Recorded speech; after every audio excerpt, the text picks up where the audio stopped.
Morbid Madness is the latest game by this very underrated developer. In the game, we play as Tim, whose cat Kingu goes missing. We then end up in this world, I guess called Monsters Local, to find our cat. I have an interesting relationship to this developer's games. I genuinely think his previous game, Dreams Rider, changed my life. Not sure if it was for the better or not. I've played through all of these games, and I've grown to appreciate especially the style and uniqueness of these games. I had pretty high expectations for this game. I know what this developer is capable of, and since this was not going to be inspired by Dark Deception like his previous game, and it was going to be more like his older games but just bigger and better, I had high hopes. After playing through the game, experiencing it, I partially got it. However, it was not exactly what I thought. I'ma get into the good and then I'm gonna get into the bad. First of all, the graphics I don't think have ever been better in these games. Every area you're in is incredibly detailed and it all matches so well with the game's style.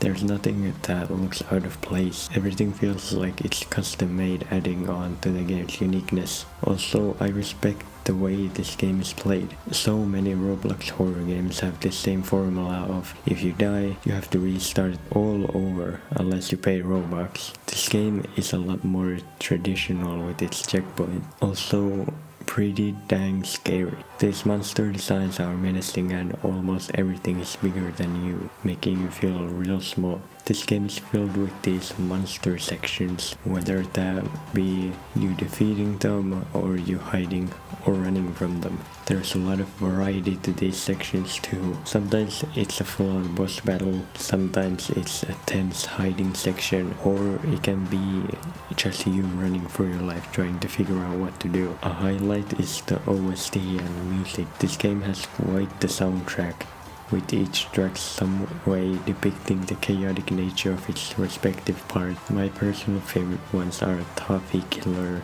Huge Anomaly, and Dimensional King. I love the way the OST is almost like its own thing in the game. For example, every time you die, a weird tune plays, or every time you accomplish something, another weird tune plays.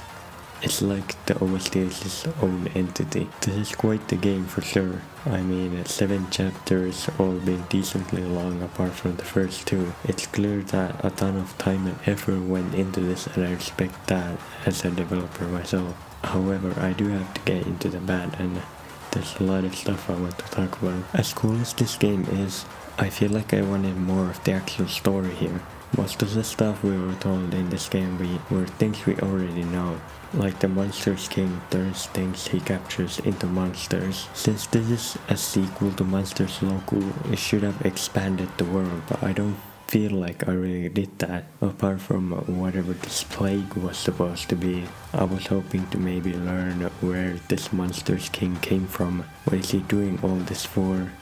And just more, you know? If I were to make a Monsters Local sequel, it would have set up some crazy stuff, like Monsters King was a monster created by the writer, and it somehow escaped his weird pocket dimension in the book. Then we could have a Monsters Local 3 or a Dreams Rider 2, where the writer uses the Monsters Local protagonist as a vessel to find Monsters King, capture him and bring him back to the book. That would be my idea. Another thing we need is a prequel that explains what the plague is. Maybe one where we play as Jeremy. Speaking of Jeremy, what? I don't understand what his deal is. It was not foreshadowed earlier, and even if it was, you would need to explain why he's stronger than the Monsters King. The first 4 chapters don't have any world building stuff at all. I guess technically it does have, because we're exploring more of the Monsters Local dimension, but there's almost no logic behind any of it. Things just kinda happen without reason. If I had to flesh out the Monsters Local dimension, I would divide it into sectors that you travel between with closets.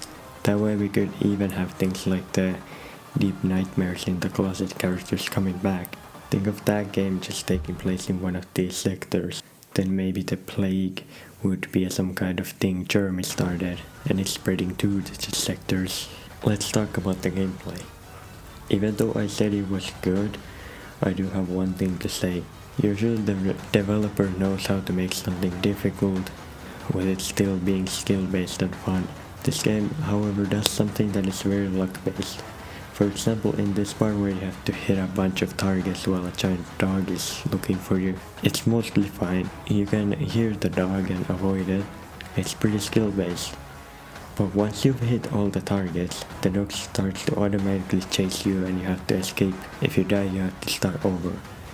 I have a problem with this because yours and the dog's location are basically randomized when you have to run. It could be either really easy or almost impossible. This game has multiple parts like this and it really annoyed me. I feel like you guys want my opinion on all of the chapters, so here we go. Worst chapter in my opinion is chapter 7. It feels like filler. It had pretty boring gameplay all throughout and Jeremy didn't really make sense. Boss battle was alright, but a bit frustrating and sluggish. Then we got chapter 1. It's short. That's really about it. It's the most beginner friendly though, and the monster was a bit freaky. Chapter 3. It starts off not great.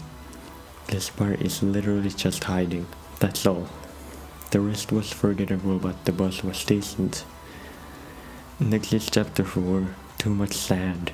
The shotgun guy coming back was cool. I wish the game treated it more like a bigger event. Now we got chapter 6. It had the 3 minigames were cool. There were way too many changes in the middle part though. It almost gets exhausting. Second best is chapter 2. I had a good time with this chapter. It was simple, it had varied gameplay and a pretty interesting red color palette all throughout it. Chapter 5 I think is the best. It was long but the gameplay was definitely the best. There you go.